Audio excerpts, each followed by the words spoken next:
Hi there, everybody. This is John Drew here from Elevated Planet. And Jolie Gabrielle here from Elevated Planet. And we'd like to welcome you to today's show. And John is going to tell us more about it. Yeah, it's kind of like this is going to be the final week where we're covering off some of the work of Stuart Wilson and Joanne Prentice. Because honestly, this is just mind-blowing kind of information. And what I love about it, again, this taps into the same kind of work that Dolores Cannon did over many decades as she developed her quantum healing hypnosis technique and finding various clients, many who just went back and went into mundane past lives. But then more and more information started coming through, which really was very mind expanding. And it kind of helped you see humanity's role in the entire universe and understanding the nature of who we are as energy sources, as the human matrix and all the rest of it through the convoluted universe series and everything. And interestingly, so the two authors of this is one we're covering today is Essenes' Children of the Light. And Stuart Wilson is one of the authors, and he was one that is put in on into the regression. And it's amazing actually because he was the son of a prominent deep trance medium back in the 1930s. His mother was kind of really prominent around London, very well known at the time, and it's interesting that he's obviously retained that same gift, but also this by being regressed by Joanna Prentice, who is that a hypnotic regressionist who also has had an amazing life herself. They've been tapping into this Essene network, and the people who kept coming to them, they'd also lived lives in the Essene community as well, or close to Yeshua, close to Mary Magdalene, close to and or channeling the likes of Joseph of Arimathea, Daniel Ben Ezra, who's the main guy who Stuart was channeling. Also, Angel Alariel was linked to Stuart as well in a previous life that came back from Atlantis, where he was actually an architect. So it's an amazing font of knowledge because it's put across in a way where you are actually there at that time, listening to them recounting it as it actually happens. So it's not just, a historian guessing at what might have happened. These are people living their lives at that time. And of course, now last week we talked in depth about the crucifixion of Yeshua and what it really achieved. It was the second part of a three-part process that leads to today for us to tap into now. What was done back then 2000 years ago is now becoming available to us. It's a transformative kind of process, and this is what's creating this new earth energy. It's really like transporting us back to that time. And I find it quite magical. So this time, having gone through the crucifixion last week, this time we're going to answer that 2,000-year-old question of what happened to Yeshua immediately following the crucifixion, because we know he was put into Joseph of Arimathea's tomb because that was kind of, he was claiming the body, put inside Joseph of Arimathea's tomb, and then 3 days later they rolled back the stone, which had been guarded throughout by Roman soldiers outside, and the tomb was empty. So, right, what happened? This is where we're going to go today. So I'm really excited to share it with you because it blew my mind, and it kind of made so much sense by the time I kind of like got my head around it. But Jolie, what do you think? What do you want to add? I find it wonderful because what it's doing is it's expanding the mind. It's opening you up to begin to critically think about some of these concepts so you can free yourself and understand that I have access to this energy. When I get more of the story of Yeshua, what it does is it humanizes and it makes it to where I can understand my power and what goes on in me because we have to remember in that book what we were left with, greater works ye shall do. Now, you're going to have to Google that right now. I'm sorry, I did not do that work, but it is in there. It's in there. So, remember that as mankind, as a person, as an individual, that you are just as powerful. It's just about tapping into that energy.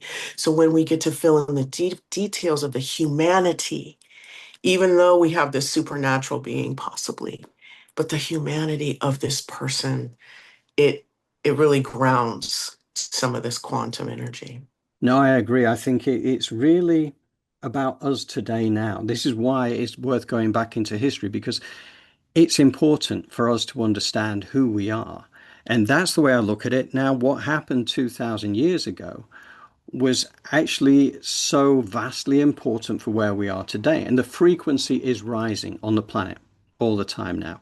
And that has enabled the crystal children to come now to Earth after the year 2000 because the vibrational circumstances around us allow that to happen. It couldn't have happened back in Yeshua's day because there it was at a very dense energy. It was the and I mean it's fascinating, but that was like the bottom of the spiral was that point, and they were able to turn it around and move that back up the spiral again in terms of energies. And now we're at that stage. And to your point, Jolie, greater works shall you do, right? Yeah. Than Yeshua. And we'll find that. I'll find that chapter and verse because this is all about having facts. That's what we're trying to do, I believe, John, is ground some of this energy, right? Ground it because what happens is we get into this worshiping of a being and a deity, and we give this energy our power, not realizing that the same stuff they were made of and the same stuff that the creators made of, the ocean, Mother Earth, that dwells right within us. It's the same sort of substance, so sometimes I really want to challenge everyone to think about, critically think about what it is that we're putting on display, or we're unpacking for you, in terms of there's so many holes in this story, and yet we give all our energy and our money and our power into these institutions that aren't giving us the real story. No. You ain't giving us the whole story. Are you really giving us the truth? So let's start to think, Yeah. No, and with an open heart. yeah, and no, it's an absolutely valued point there because, one of the things that's very clear, having gone through these books, is that Yeshua never intended to be worshipped. That wasn't what it was about.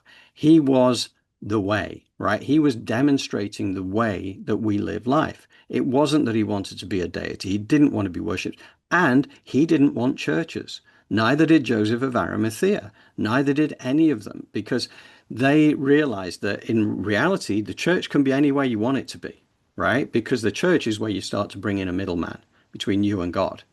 And that was never the intention. So even the original chapel, actually, that was the supposedly that little red building there underneath Glastonbury Abbey that you can see was the original healing room that was created by Joseph of Arimathea and others in Glastonbury when they moved there.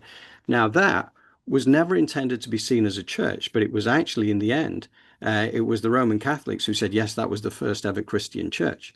And yet it was never intended to be a church. It was simply a healing room because, as far as they were concerned, the church, if you like, was wherever you wanted it to be. It was in your own living room. It was with friends. It was because that's where you connected to the divine. So I find it really interesting, and it's a really valid point that they putting a middleman between God and us is where the money is, right? Exactly. And it's also a very powerful spell. I want people to understand that these people are occultists, and they are um, unleashing and unpacking spells over centuries and millennia to try and control humanity. So when you begin to critically think, you break the programming. You break it, and you start to get curious, and you start to ask questions. And guess what? The ancestors come through, the angels come through, they start answering them. Then there's synchronicities in your life. And sometimes they're not always going to be, look, in the past, maybe they didn't always look the way you wanted them to look. But moving into this new reality, we have the power. Indeed, it's exciting times, and it really is exciting times. That's why, I don't struggle with the density around at the moment personally. It's just kind of like I just get excited because I know this is what has to happen to get us to where we're going. And Yeah. amazing, right? So it's going to be Yeah. that world of unspeakable beauty. So, what's not to be excited about? Anyway, should we hit the button? Yes, let's let them know this part is going to be about 9 minutes long, almost 10. Yeah, this is no, this is great information. So hang on to your hats, everybody. We're going to switch screens, and we are going to listen to Daniel Ben Ezra of the Essenes, the Children of the Light. In the interlife sessions with Daniel, we were able to get more information on the events surrounding the crucifixion. I began by asking Daniel if he had investigated the drama around the crucifixion after his own death. Of course. The first question I asked when I woke up in the interlife was, what happened to Jesus? I remember they laughed, the ones assigned to help me. They said, all the Essenes are asking us this. Be patient, you will know soon enough. And indeed, through the angelic record, I was able to review it all. After Jesus was taken down from the cross, it was clear that he was far out of his body, for he did not move at all. I saw him being placed in the tomb, and the great stone being rolled across the entrance. Then I saw the light around Jesus increase greatly. One part of the light rose and ascended into the heavens, but the other part continued to focus around the body. Then I learned how well the core group had prepared for it all. His tomb wasn't really a tomb at all, but a healing chamber. If it was widely known that he had survived, there would have been many out looking for him, and not with good intent. So what appeared to be a tomb was a chamber into which healers could enter to do their healing. But surely the entrance to the tomb was sealed with a large stone, and there were soldiers guarding it. How could anyone have got into the tomb to do the healing? More easily than you might think. The Essenes had constructed a tunnel leading from the back of the tomb and running some distance underground to Joseph's house, which was nearby. It was cut through the rock for a little way, and then sloped down into the earth. One could walk along this tunnel, not at full height, but stooping a little. It went through the earth and then led up into a space behind the tomb. The door into the tomb was cleverly made of thick wood, but the outer side of it, which would be visible to anyone standing inside the tomb, was treated so that it looked like rock. The door fitted into the slots so that as you went down the tunnel towards the tomb, the door had to be lifted up into these slots, and then it could be pulled out and laid on one side. You could then crawl through a hole into the tomb itself. So even if someone stood inside the tomb with the door in place, they would see only rock. The door and the tunnel were skillfully done. But remember that much time was available to prepare the tomb. We knew the teacher would come and would go through a ritual death experience. So the need for the tomb to act as a healing chamber was clear from the beginning. Under the direction of the Kalu and the core group, our people simply worked toward that need. It was a secret operation, of course. After the light had hovered around the body for some time, I could see he was breathing more deeply. But even so, it was clear that he would need a lot of reviving. Although he had been far out of body, the shock of the crucifixion would have been immense. Jesus had trained himself for years in body and mind to withstand this massive shock, but we should not underestimate the impact upon him. Luke and Claire, the sister of Jesus, led the healing team. These were the most powerful healers in all the Essene Brotherhood, and they worked day and night upon him.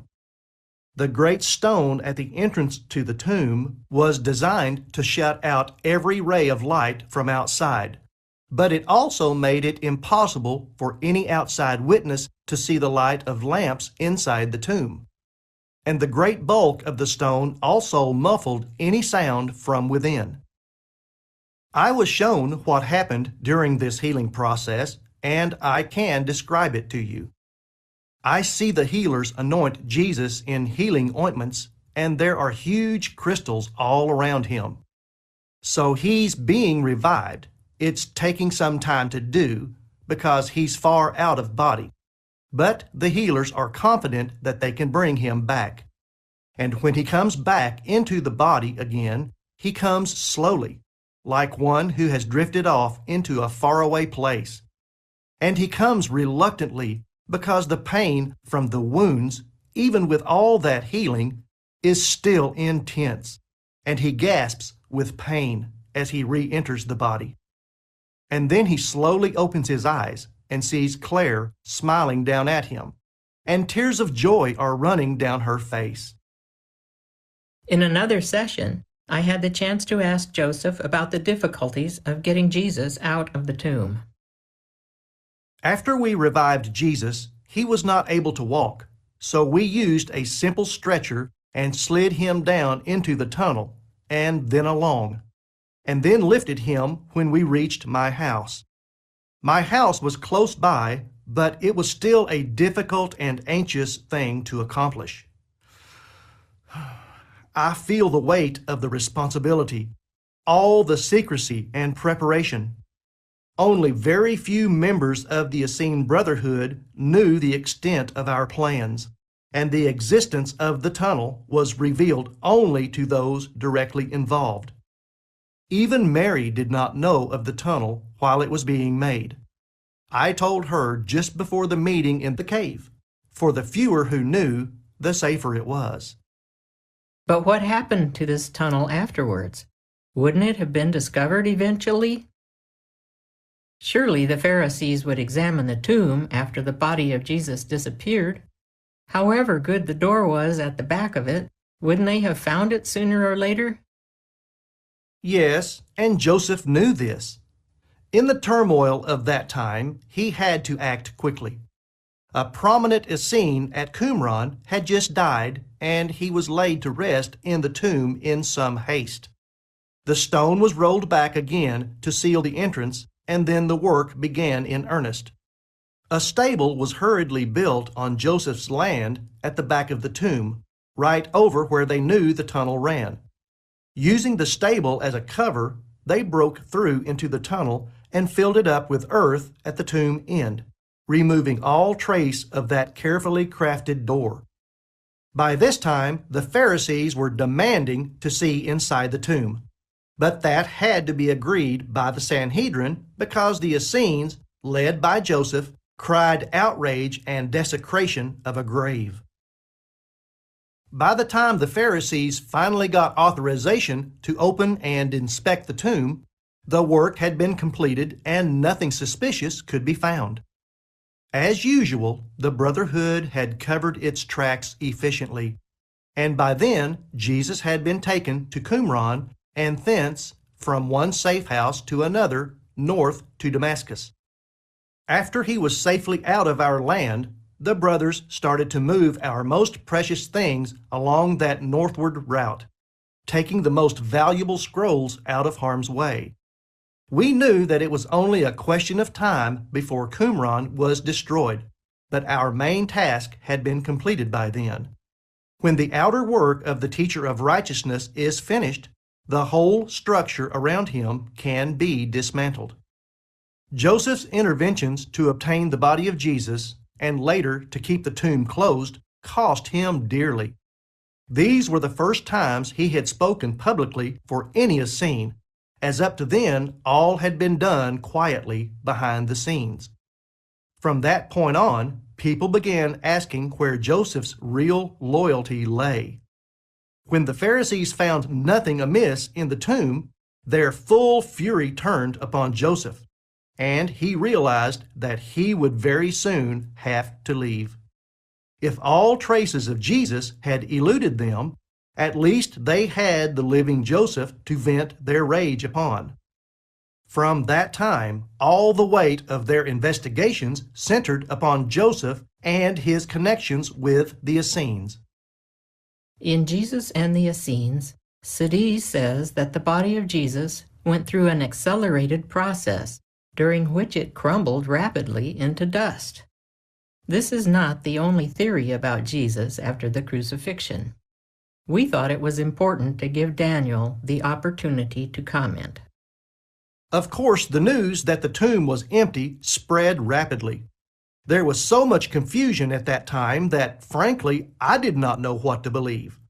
But when I talked to Joseph in the interlife, after his death, the truth finally came out. He told me that this vanishing into dust was a rumor which the core group had spread in order to protect Jesus. To say that his body had crumbled into dust, helped by the angels, was a most useful story. It explained why the tomb was empty and also discouraged anyone from looking for the body. The core group did not want anyone looking for Jesus, alive or dead, and his security had to be considered. What an amazing story. 150 years in the making when they started planning for the teacher of righteousness to come down into the Essene community to be part of that. And they were, from that point onwards, working towards that point of energy right down into the core of the planet. And that was because of Jeshua and Mary Magdalene working to create those energies. They knew he was going to be crucified even before he began his ministry. He'd trained himself for years in body and mind to withstand the massive shock. I also know that there was a cousin of Jesus by the name of Sarah who had to stand underneath the cross at the time, and she was holding a very special, powerful crystal that Yeshua had given to her years earlier, and that was her role in this, that was part of the energy circuit as well. So not only were the Essenes all meditating to provide energy down the ley lines and the vortices to accelerate and accentuate the energy, but they also had Sarah with the crystal there underneath the cross, which meant that as that bolt of energy dropped down into the core of the planet, that was also part of the energy process as well. And as we know from last week, there was significant opposition from the dark forces that were trying to block these energy flows. And it just shows how the dark forces were just as aware of what was going on and trying to block it. And it was only the intervention of Archangel Michael that actually meant this became a success, and they actually did manage to get that energy down there. And then obviously the healing process, get Yeshua into the tomb, which was in fact a healing room, right? I mean, how amazing is that? They got the tunnel coming into the back. Yeah, honestly, I could never have guessed that. I mean, I kind of went with this, the trail, the false trail that had been led, that, you know, his body had crumbled into dust, you know, assisted by the angels. And because when I read Jesus and the Essenes and They Walk with Jesus by Dolores Cannon, that covered this particular subject, that was where Sadi, who's one of the Essenes, who was channeled during that hypnotic regression with Dolores, that was what he believed to be true, because he'd been told that story as well. And even Daniel Ben Ezra, who is the one who's recounting his story, did not know until he was back in the interlife after he had died and was talking to Joseph and discovered the truth of this. And now, okay, you have to decide for yourself, is this truth? Is it deluded nonsense? That is for you to decide. I know I've made my mind up on that, hence I'm sharing it quite openly. So as we know, as a result of this, the light-conceived crystal children have been born to the planet since around the year 2000. And they're the ones who are now able to take this energy because the vibrational frequency on the planet has risen, because the light conceived, they're carrying a higher expression of consciousness. And therefore, they are the teachers as to how this can actually be spread around the world, which is part of the ascension process that we're going through right now. And I find it really interesting that, and again, I think it's because of the raising of the frequencies, there's so many multimodal healers on the planet right now, and that we can find out about. And a lot of them are channeling galactic energies, you know, or galactic beings. and they're using this. And I think that this era that we're in now, we're going to see the breakdown of the old healthcare industry. We're going to see it change. Put it, it's going to change radically. Because a lot of the healthcare industry is actually wonderful, but there's the pharmaceutical industry. There's everything that's been suppressed for many, many years, where there are cures that have been out there that have not been allowed to be to reach the public. It's all changing. And then we're starting to realize how powerful we are on a personal level for personal healing by directing our own energy to our own ailments and actually bringing that healing energy in. I think that we have that. I think I've tried that myself on a couple of occasions and found great success with it. Now, it's down to everybody to try for themselves, but then there are a lot of actual healers here as well who are multimodal healers for those things that we can't remedy for ourselves, that will be able to do that for us. And I think there's going to be a lot of revelations coming forward that are going to help us to kind of realize and step into this new era of new earth where it's going to be wonderful. So the effectiveness of the secrecy of the false trails. We talked about the Jeshua. They laid the story that his body had crumbled to dust.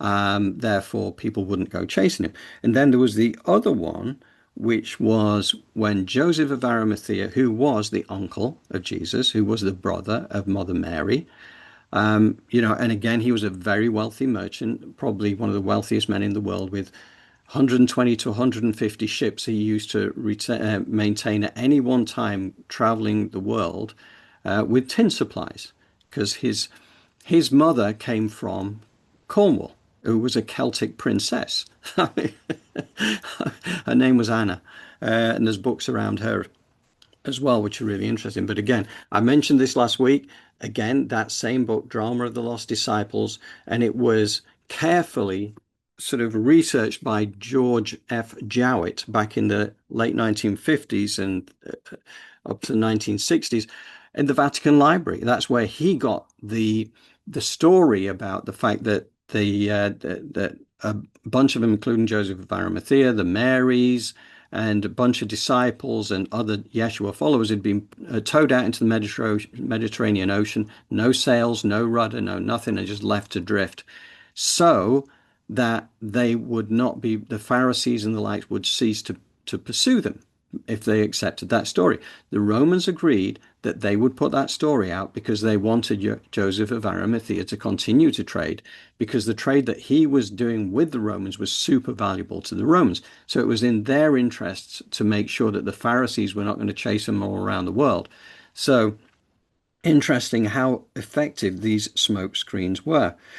And that's when Joseph of Arimathea went home to the Celtic lands of his mother, which was England, and to the Isle of Avalon, which is now Glastonbury.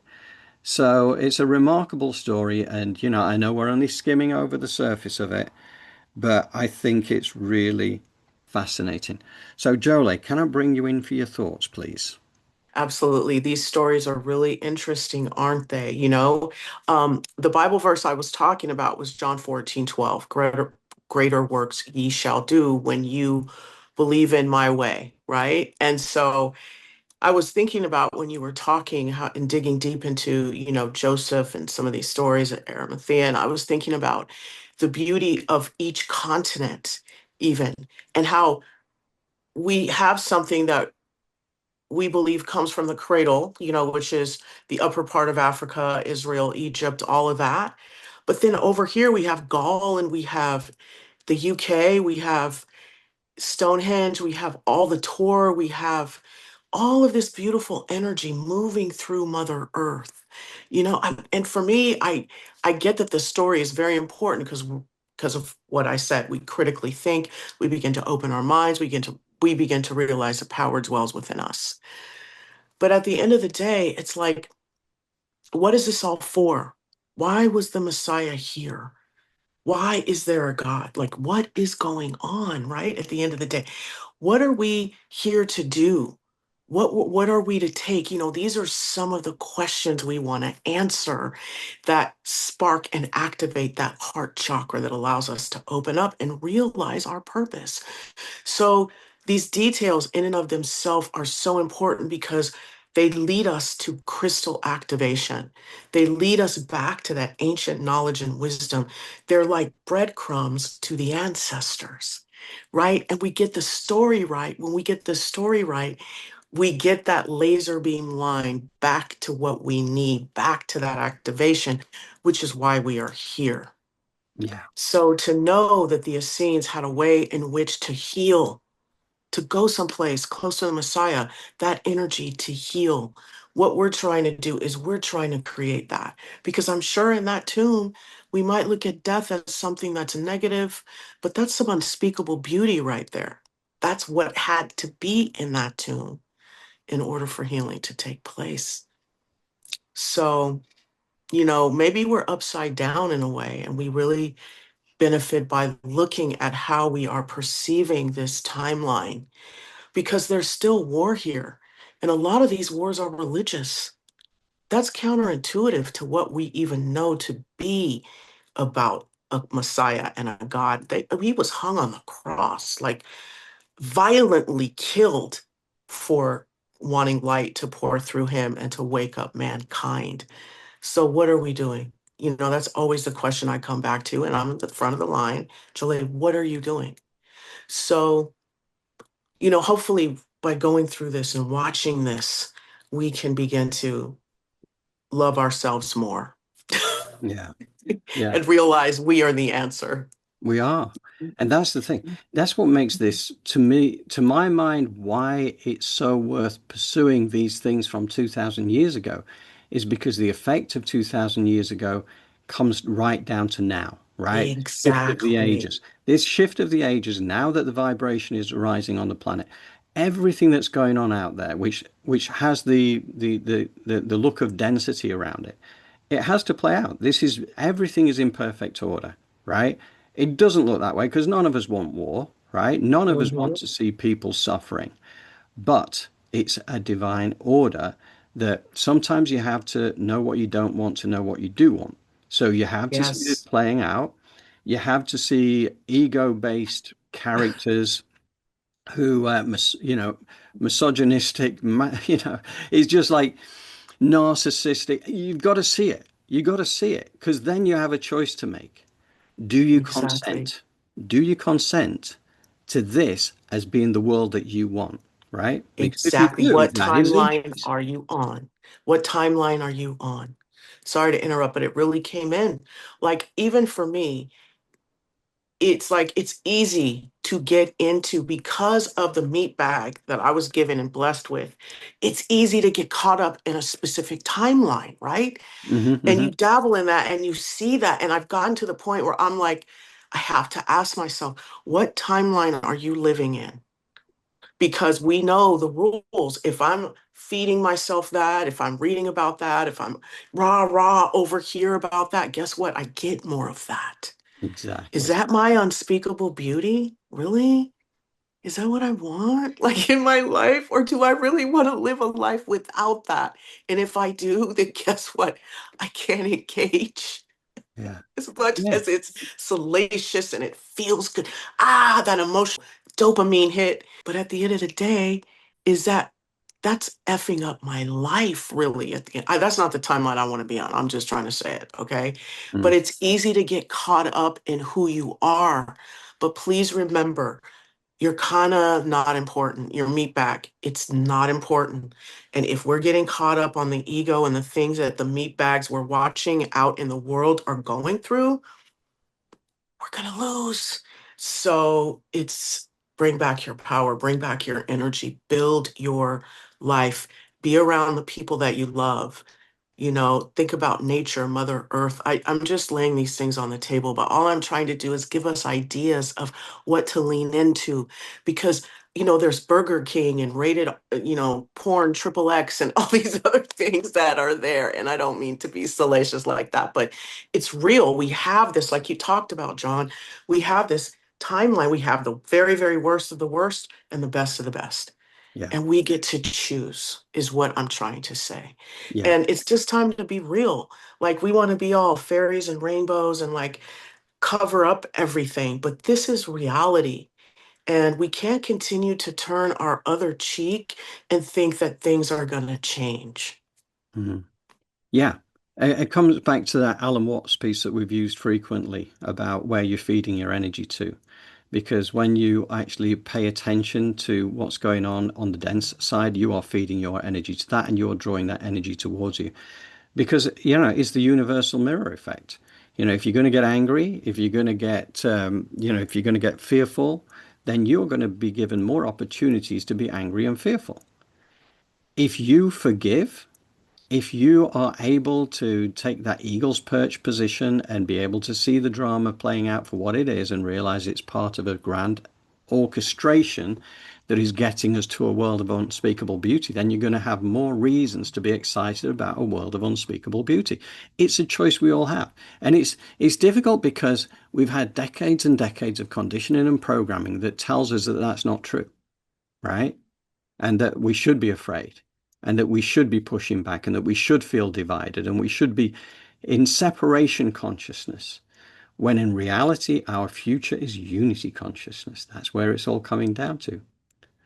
And you know what, John? That's what it's always been, because that's where the love resides.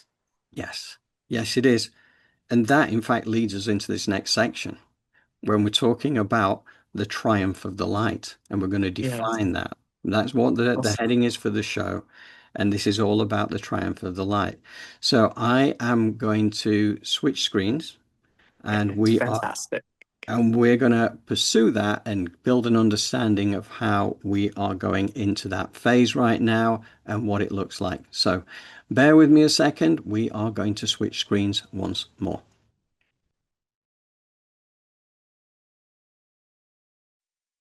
Although Daniel had talked about the Melchizedeks adapting their teachings to a number of civilizations, it was not clear whether these were on Earth or on other planets, so I came up with a question to clarify this point. When the Melchizedeks visited the Earth, did they confine their contact to the Essenes and the Druids? By no means. They had contact with many civilizations, but some were more open than others to such a contact. And of course, there were contacts which fall outside the human level. I do not follow that. Please explain it for us. The Melchizedeks recognized the whales and dolphins as advanced beings, but having a different quality of consciousness to humans. While human beings communicate through words or symbols, the whales and dolphins communicate mainly through sound. A single note can convey a vast amount of subtle information to beings who are attuned to picking up all the qualitative contents of that note. There are overtones and undertones, and the presence or lack of these can be very revealing. A single tone can express the totality of your being to creatures who operate in these subtle ways. Human beings generally don't have this level of skill, although some part of it can be developed through training. Many human beings find it difficult to believe that dolphins can have anything like as advanced a consciousness as ours. We are so very different. Only at our present level. As human beings rise in the ascension of consciousness, they come together with dolphin consciousness. The Melchizedeks taught us that there are 3 stages in the process of rising into the light. Deep knowing, in which the boundaries between ourselves and other forms of life begin to dissolve. Integration, in which we learn to live upon the level of deep knowing every day and become aware of our own true nature. Ascension, in which we move beyond earth reality and merge with the light. A comment by Stewart. In modern terminology, these stages would be seen as 1. Gnosis. 2. Becoming a self-realized or God-realized being. And 3. Ascension. And the dolphins are concerned with the ascension of humanity? The dolphins are as much concerned with the ascension of the earth as the ascension of humanity, because both of these are linked. So are the dolphins very much our brothers? Yes, our lost brothers, the brothers from whom our consciousness has at one point in our history diverged. However, as we ascend closer to each other, for all forms of consciousness are needed to create the harmony of the whole. Our teachers have told us that when we ascend, we will discover that we have overvalued some aspects of consciousness and undervalued other aspects. Both human beings and dolphins need each other to fully enter the wholeness and oneness of the greater consciousness. Together, both streams of being can go forward into the totality of the light, which is eternal joy. Joy is a special form of wisdom which gives rapid and easy access to deep knowing. Without joy, deep knowing is hard to access and difficult to sustain. The dolphins are masters in the understanding and experience of joy. The whales and dolphins are also important because they remind us of our deep connection with the earth. Through the process of our creation, human consciousness and the consciousness of the earth became joined. We are the result of a sacred merging of the spirit of the heavens and the substance of the earth. The spirit gives life, and the earth gives form, a physical presence. In the Melchizedek teachings, consciousness and energy are not two separate things, but form one single ebb and flow of being. So when I say the consciousness of the earth, I mean that entire system of consciousness and energy which forms the integrated whole of the earth's life and being. Because we are linked to the earth through our creation, the consciousness of humanity as a whole affects the earth profoundly. When human beings developed a selfish separateness from each other and from other creatures, this deviation from the light caused a deep sickness in our consciousness. As we are so closely linked to the earth, the energy system and consciousness of the earth also became sick. The song of the whales calms the earth in its sickness and soothes it so that this sickness is bearable. If the sickness became unbearable and overwhelmed the earth, the tilt of its axis would become unstable. If that happened, the earth would not be able to sustain its orbit. It would move rapidly towards the sun or out into the far reaches of space. In either case, life on earth would cease. When human beings experience the oneness of the spirit and rise in awareness, that will heal our consciousness and will also heal the sickness of the earth.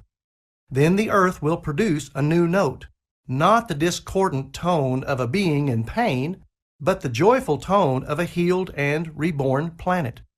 When she sounds out this new note, she will join her sister planets as all of creation moves upwards into the light and the greater harmony. Humanity will rise upwards in consciousness, and we will be able to live in the eternal joy of which our scriptures speak.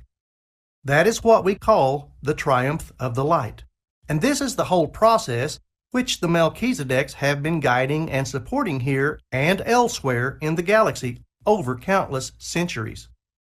Another comment by Stuart. This is a remarkable part of Daniel's evidence because it puts the whole of the spiritual struggle of humanity into a larger perspective. In this context, the words of the Dead Sea Scrolls no longer seem so obscure and extravagant. In speaking of eternal joy in life without end, they are simply describing one of the stages in the development of creation, a stage at which humanity has risen far beyond its present limitations. This insight was one of the key parts of Daniel's evidence. It was only at this point, after all this dialogue, that we were beginning to understand what Daniel meant by the term he had used much earlier, the triumph of the light. This statement underlines how vast the Melchizedek operation was and how long the time span of their work. Here we have a sense of the cosmic sweep of creation rising upwards, and the Melchizedeks and their pupils, the Essenes, playing their parts within this great process of spiritual evolution. So, yeah, what can you say? Thank you to the whales, right? I mean, if it wasn't for that, then by now we might have been hurtling out into deep space or heading towards the sun. Thank goodness for whale song. That's what I say. But it is amazing, actually, because the whales and the dolphins, in fact, let me just put a little image here for you. This was one of the crop circles. Two dolphins around the outside, four whales depicted in the middle, and this was a crop circle, and it's so superbly done. Ultimately, Sirius B apparently is the area where it is believed that the dolphins and whales originally came from. And if you're kind of going into the Dolores Cannon's work, again in the convoluted universe, she has a section within that all about when dolphins walked the earth. And this again came through in a hypnotic regression, and that sounds crazy. But what happened is that because they were looking to create intelligent life on Earth, and already the dolphins and the whales were very intelligent, and the dolphins developed short legs. And apparently, there have been skeletal remains that actually show a dolphin skeleton with short legs. But what I also know, again, according to the work of Dolores Cannon, is that they found walking on Earth too restricting and they preferred to be back in the oceans. And they once again, they I once, came on yeah, to they, add in. Go ahead, John. I just was so excited about this. I know it's amazing. It's amazing, but apparently Yeah. there have been scientific findings where they found dolphins that actually had short legs. But it wasn't for them. They wanted to be in the ocean. And let's face it, if 70 odd percent of the planet is covered in oceans, but also it was covered off in those convoluted universe series that when they first came to Earth, they were brought in these golden pods or something, transported across time for the whales and for the dolphins. Yeah, what can I say? It's I recommend Dolores's work for anybody who wants to expand their mind. Absolutely. Um, Yeah. And our partner, Aveen, she does light pod healings. And so this is something that it tracks as working. And let's remember who came before us, Carl Sagan, who introduced me to the show Cosmos, and he went over to the Dogon tribe, and they knew about Sirius B and the elliptical of that way before, and they told the scientists about this, and also they had webbed feet. mm, So if you look into this and you dig, you can see once again, we have the Goldilocks affair, right? Where we have these breadcrumbs, right? Taking us, even though we don't have the middle, we have these little breadcrumbs tying all of this energy together, taking us back to Lemurian energy and Atlantis and what is this? This is ocean knowledge and wisdom, right? mm, mm. And we have predictive programming around us, which speaks to the greatness that's there, that the wisdom and the knowledge we're cut off from. Yeah, So let's yeah. wake up. Well, and that, to your point, that Dogon tribe in Africa, Mm, when the scientists went into the caves, which they'd occupied for thousands of years, and they discovered cave drawings there, which actually showed the orbit between, as you say, between Sirius A and Sirius B, that has a very unique spiral shape, almost like a DNA right. type of movement. And that Yes. had been, they could, by carbon dating, they knew it was no less than 700 years old, this drawing. And this is something that scientists at the time when they discovered it were only just finding out, right, in the westernized world, that that orbit was that was it. And they were telling them, the Dogon tribe was saying, oh yeah, these are our friends from Sirius who Wow. And so but there's actual factual evidence as these people had webbed feet, which speaks to what? Being from the ocean, from what we know, right? right. So it's a very interesting, and look, this energy or this knowledge is suppressed. It's like you got to dig through the crates and the cracks to find it. But why isn't this given to our children in schools? Like this is such freeing knowledge that teaches us that humans are not just one way, No. but this is information you have to kind of like teach your child on the fringe or teach yourself. And that's what's so beautiful about thinking outside the box is once you begin to love yourself, you do the research and you get curious.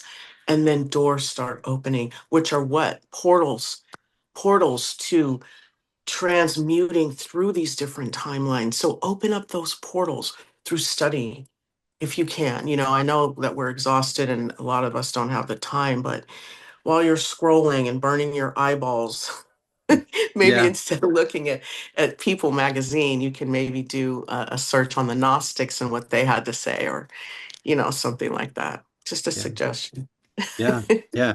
Now, I just wanted to quote you something here, which is one of my favorite quotes from Hitchhiker's Guide to the Galaxy. And this is the quote. It says, "For instance, on the planet Earth, man had always assumed that he was more intelligent than dolphins because he had achieved so much: the wheel, New York, wars, and so on. Whilst all the dolphins had ever done was muck about in the water having a good time. But conversely, the dolphins had always believed they were far more intelligent than man for precisely the same reasons." Wow. John, just recently, I don't know if you saw this, but there's a news report where this gentleman was swimming and he says that he was confiscated by the dolphins, right? And he was commanded to build them because he was some type of engineer, some type of structure. And then when he was done, they brought him back up. He was like under for 4 days. And he said they created this bubble where he could breathe. You know, Nobody believes him.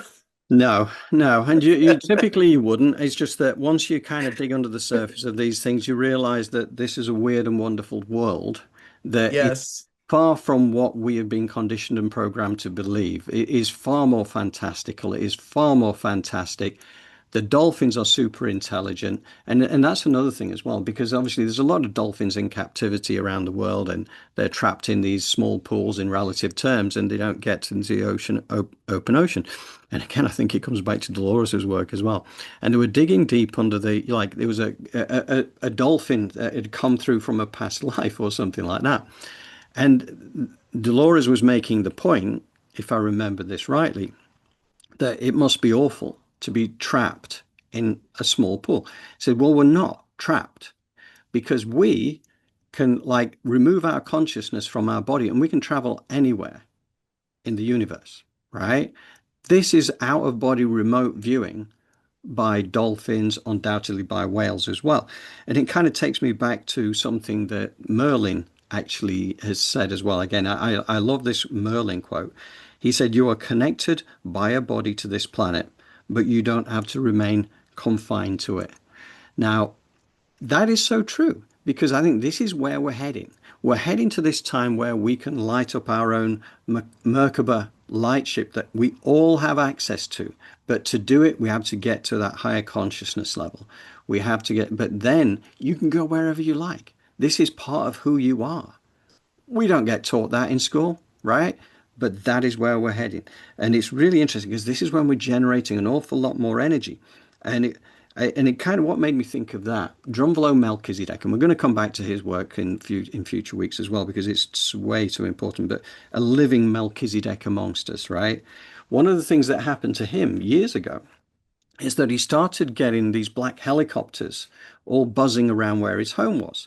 And he had a friend who actually worked in the military, and he discovered that what it was is because of the energy he was creating, because he was doing his Merkabah and all this kind of thing, he was generating so much energy from his house. It was the same amount as a small city, right? Just from his house, purely because of the fact that he'd gone into this higher consciousness state. And it's not that unusual either, because there are other like Indian gurus and things like that who travel the world and teach and that, and like they can go through airport security and trigger every alarm that's out there, you know, just wearing a robe, purely because of the level of their consciousness, the level of their energy. It's remarkable. I just, what can I say? Yeah. I, I just love this. The triumph of the light is our world of unspeakable beauty, as we know, and that is what Yes. made him. So, what do you reckon, Jolie? Is it that time? Yes, it is. Let's move Okay. into the meditation. We're moving into the meditation, folks. So hang on to your hats. We're going to get some Jolie words of wonder to follow on from a little short clip again from the Essenes, Children of the Light. Here we go. The Melchizedeks taught us that there are 3 stages in the process of rising into the light. Deep knowing, in which the boundaries between ourselves and other forms of life begin to dissolve. Integration, in which we learn to live upon the level of deep knowing every day, and become aware of our own true nature. Ascension, in which we move beyond earth reality and merge with the light. In modern terminology, these stages would be seen as 1. Gnosis. 2. Becoming a self-realized or God-realized being. And 3. Ascension.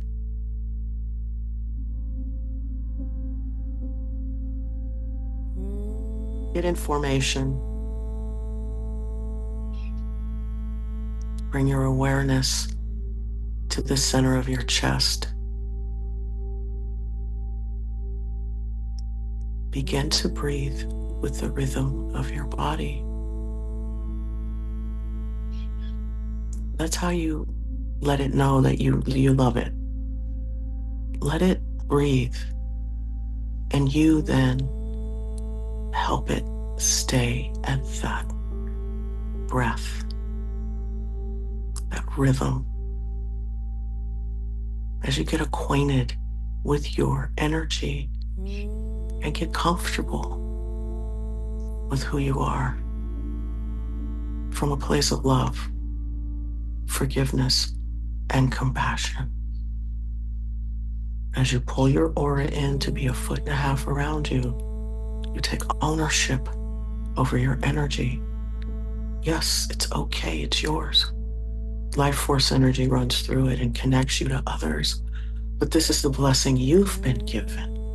So ground your energy into Mother Earth with a grounding cord that is 6 inches in diameter, connected to your first chakra as it moves through the layers of Mother Earth. Breathe, and with each breath, it goes deeper and deeper and deeper until it reaches the core of Mother Earth. And you spread out your roots because you're made of the same thing. And Mother Earth welcomes you. She welcomes back her energy. Where have you been? I love you. I miss you. As she gives you so much love and so much life force and form so that you can fulfill your purpose. And then those golden rose-shaped scrubbing bubbles blanket the inside and the outside of your grounding cord. As your higher self knows by now, oh, let me get in line. And it comes above your head, standing at the power position, ready to receive those messages from the angels, the ancestors, the guides, Pleroma, creator of all that is, the guidance that you need, because all of you, every part of you defaults to the messages from the higher self because you're locked in with what your purpose and divine life force energy as the astral body snaps itself in. And you take a few breaths at your own rhythm as the astral body begins to download all of the information that it gathered while you were sleeping. Health, wellness, problem-solving energy, solutions, positive pivots towards the light. We open the bottoms of our feet. We visualize them opening like the lens of a camera as we call in 15% earth energy of a color that resonates with us. And this week, since we're working with the dolphins and the whales, let's pull in a beautiful blue-green ocean type of energy. And instead of it being emotions that take us on these roller coaster rides, what it is, it's stability, it's energy, it's grounding. And so we take the emotion out of this water and we transmute it into action. We transmute it into quantum water that helps us create and grow our new reality. As this essence pools into the bottoms of our feet, see the beauty of it. This blue-green, clear life quantum water as it moves up the side channels of your legs, bringing in that joy and amusement of that dolphin energy, bringing in the wisdom of the whales as it comes up your thighs, moves into your hips. A little bit of this essence goes down your grounding cord, and that signals the crown to open. Visualize it opening like the lens of a camera as that golden, cosmic, life force energy comes cascading down from the heavens, raining down on your higher self, and just pouring into your crown, telling you you are just so worthy and so deserving of getting your mind right, of getting in line with your purpose, moving out the worry, the doubt, and the fear of the prefrontal cortex, disintegrating it, moving out the calcification in the center of your head, balancing the endocrine, the pituitary, the pineal, getting that brain to work for your benefit. Let's use it, bringing in critical thinking, moving out, disintegrating and dissolving the thoughts, the traditions, the programs, the misunderstandings, the bad attitudes, the warped perspectives, disintegrating them, eating them up, turning them into something great, turning them into excellence, turning them into action, motivation, and definitely opening up that portal between the center of the head and the heart as this essence then begins to travel down the spine, lighting up each vertebra, letting your nervous system know, hey, you are safe stepping into this new reality. Because look at the visions of the mind. The mind is saying, you got this. The mind is creating everyday health, wellness, getting into that DNA, working out all the junk, bringing in the power, the excellence, the success, and the alignment with the laws of the universe as it drops down into your arms and your neck, balancing your hormones. Hey, you're no longer tired. You're filled with energy, the serotonin, the cortisol, the testosterone 1 through 3. All that you need is balancing and harmonizing itself, no matter what phase of life you're in. Moving down into these hands, opening up the portals of creativity that move through you as this essence moves down into your chest, bringing so much self-love, superpowering that unconditional love, unspeakable beauty, forgiveness, and compassion that you have for yourself while waking up that intuition, giving you the integrity in the throat that you need to speak your truth and create your own grimoire, your unconditional loving grimoire, speaking it into life and moving it down into the gut and into the belly and into the solar plexus where execution lies, action.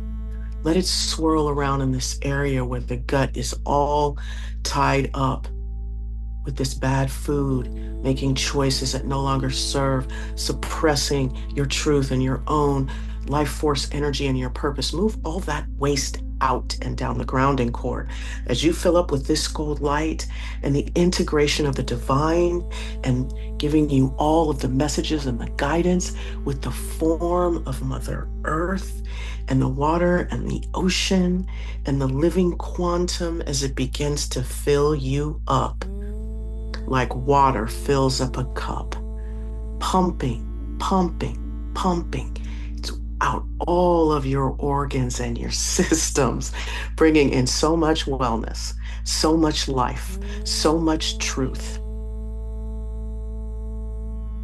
that you walk in the ways of the divine. The choices you make, the person that you are sits in divine integrity and unconditional love as this essence begins to sprout out of your feet, hands, and crown chakras, filling up your aura layers. Blue, gold, blue, green, gold. See it moving healing, this healing energy as Raphael comes in and merges with your higher self and begins to transform, transmute the negativity into positive life force energy. So what Raphael is doing for us now is changing the film that the light sees through our third eye. So now we want to open our brow like the lens of a camera and let this light pour through as Raphael gives us this vision of what? Of health, of wellness, aligning us with the laws of the universe, the divine rhythm, working out the divine polarity, putting us at that tick in the timeline for maximum value, maximum manifestation. The past falls away as we pivot towards our new reality, beaming that light, lighting the way for our future. There it is. As we open our heart, the double doors of our heart, and we align, and this life force pours out of us into our aura layer. This is our wisdom. This is our self-love. This is the light pouring through us and you individually. As it's just filling up the aura layer with this blue-green energy everywhere you go. Everything you do is valuable, has healing transmutation, energy that has the ability to turn negativity into positive life force energy for anyone to use.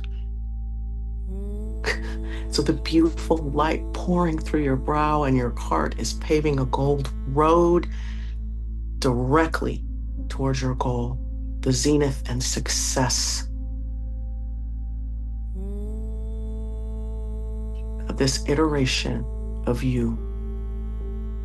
Let Raphael do what Raphael does as you breathe with the rhythm of your body and feel so much love for yourself. Let's get comfortable in our own skin, because what we want to do is feed the timeline that we want to live on.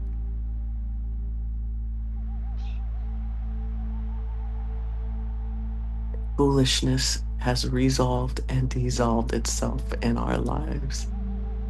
And we are filled with so much passion, a burning, loving desire for truth, unconditional love, and unspeakable beauty.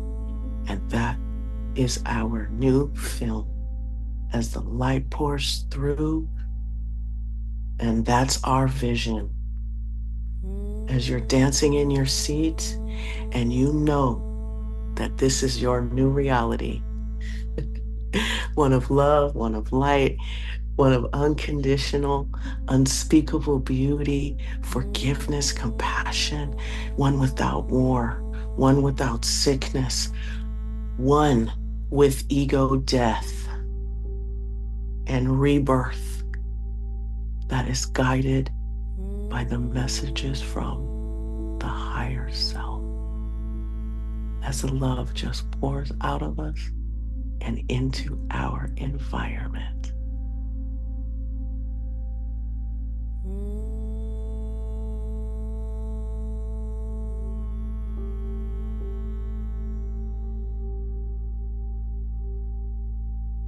So take a deep breath in. Exhale. You're made of magic. We're made of magic. So as you breathe with the rhythm of your body, feel your aura layer, your skin, your hair, all of you pulsate with the rhythm of your heart. With that Schumann's resonance as you become one with Mother Earth, your energy expands out into the universe and you're letting the divine no, the quantum no. This is what the light is creating in my life now and forevermore. This is a new timeline I live on. And so it is. Take another deep breath in. And on the exhale, visualize simultaneously your feet, your hands, and your crown closing like the lens of a camera. Leave the brow and the heart open. And this time we're going to do something a little bit different. We're going to give those roses outside our aura layer a push. We're going to blow them up and turn them into positive creative life force energy for anyone to use. And we're going to see our higher selves reach up and grab that golden sun. And if you brought the other one down, that's okay. There's another one there, but this one, it's going to bring it down through itself. But instead of bringing it into your crown, it's going to put it right there in your heart. And you're going to see this golden sun go up, up, up, up into the crown. It's all yours. It's your energy as it moves through the core, going down, down, down, mixing in with that earth energy and that cosmic divine life force energy. Wow, this energy transforms. The blue, green, and the gold of the healing energy mixes in with your authentic nature. Because there's so much greatness in you. There's so much greatness in you. There's so much greatness in you. And that greatness is now shining out into the world from a loving space and coming right back to you. As you now close the brow like the lens of a camera, you close the double doors of your heart. You allow for all that energy to settle in. As that excess goes down your grounding cord, chasing those golden rose-shaped scrubbing bubbles into the core of Mother Earth, solidifying all this new energy and new reality, bringing it into the present moment, making it pure, clean, and filled with gold light and life and creativity, unspeakable beauty and unconditional love as you open your eyes. Wow, that was awesome. I love the blue, green, and gold are my favorite actually. I kind of like I always kind of mentally that's where I am with that and fitted in perfectly. And again, this create reality creation thing is what we're all about now. The world of unspeakable beauty. And I know, Jolie, we've talked about this a lot in terms of, and again, for anybody who's interested, we have this Moon Alchemy Create Your New Reality program that's going now. And we have a short video, and I'll attach it to the end of this. I'll put it in the show notes below as well, if anybody wants to just check it out and see if it appeals to them, because we've probably got space for about another 3 of those at this point in time. So if you wanted to jump on that particular bandwagon, it's a fascinating thing. And the thing that I love about it, actually, Jolie, it's like, I don't know about you, but it comes back to the joy and the playfulness, which we were talking about with the dolphins, right? And how that is actually, something that helps your evolution, right? That accelerates evolution because you're in a place of joy, because you're in a place of playfulness. It's kind of like this is what this is about. This is, using your own version of your world of unspeakable beauty encapsulated into this beautiful meditation. Well, in fact, you get 2 different versions of it. But yeah, I mean, just check out if it sounds of interest, then just go and check out the show notes below, and you'll see the video, 3 minutes long, and you'll hear what it's about. And if you have any interest, then just get in touch. What do you think, Jolie? Yes, and dolphin energy is all about joy and amusement. I had the privilege of working with a tremendous healer known as Emmanuel Dogger, and he would bring dolphin energy, and this was back a long time ago for me. And I could not get into the joy and amusement. And I'm so grateful to sit here today and to be able to do a meditation from a space of joy and amusement where I can laugh and I can feel the energy of the dolphin moving through us. And I hope that because it's pure, all it's asking for is love yourself, love Mother Earth, spread joy. That is just such beautiful energy. And I also wanted to bring in Raphael because we spoke about the multimodal healers, right? Yes, And they are yes, so important. They are so important right now for this journey that we're on. And so that was kind of my tribute and my like thank you, my gratitude to all of you multimodal healers out there, bringing in the energy of Raphael to fill you up and to help remove and resolve all of that you absorb, healing us on this journey. And we are so grateful, Elevated Planet is. beautiful. And with that being said, please like, share, and subscribe. I feel like the WB Frog, but please let's get this out there. you know, Yeah, but let's try and get this out there, for people to wake up because I live next to people that I want to love and grow. And I don't want, the violence that's around us, it's solvable. Let's yes, just say that. yes, it is. Yes, it is. And yeah, thank you to the community who've been with us Yeah. here today as well. And and Karen as well for your remarks today. And Karen is a neighbour of mine, so it seems she's from Sheffield, which is Oh, literally I'm about 3 miles outside Sheffield. So, given our span of geography yeah, to the west coast of America yeah, to the east coast, we have some in yeah, Europe as well.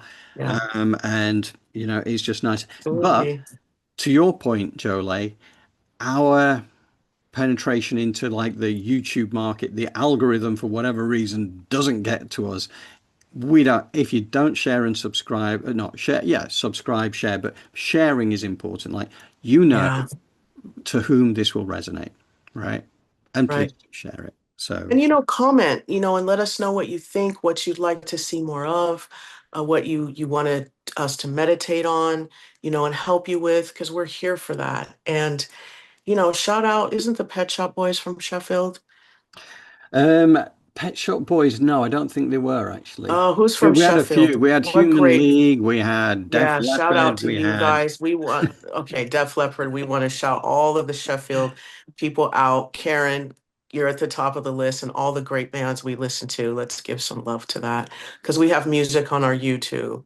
So we do. maybe this week we might do some Sheffield love. Yeah, there you go. You see, so anybody who wants to join that newsletter where the musical choice for Jolay is always part of Yeah, that. And we also have some, like we bring a lot of levity into it as well. So we share a yeah, lot of stuff with you that will bring a smile to your face and that joy to your heart, right? So yeah. We hope. yeah. Yeah, So yeah, anybody who wants to be part of that, go on our newsletter distribution list, drop me an email to johndrew@elevatedplanet.life and we will make sure you make the distribution list. Also to mention next Thursday, all things being equal, we'll be doing another Pam Gregory inspired global meditation there to magnetize the new earth consciousness that we do starting about 10 to 7 in the evening UK time. But also the video is there for anybody because obviously anybody who's in America, that doesn't always suit you for, if you're in the middle of a work day all or, right. so it's whenever you can get on to do that because again, it's all feeding your energy into the quantum wave structure, elevating the frequency of the planet to the fifth dimension and beyond. And it doesn't get much better than that. Okay, so I think that's about it then, Jolie, yeah? Yeah, we're out of here. Okay. Well, thank you again, Jolie, for the meditation. It was Thank you, very, very well John. received. And thank you very much to our community. We love you all. Thank you for being part of everything we do.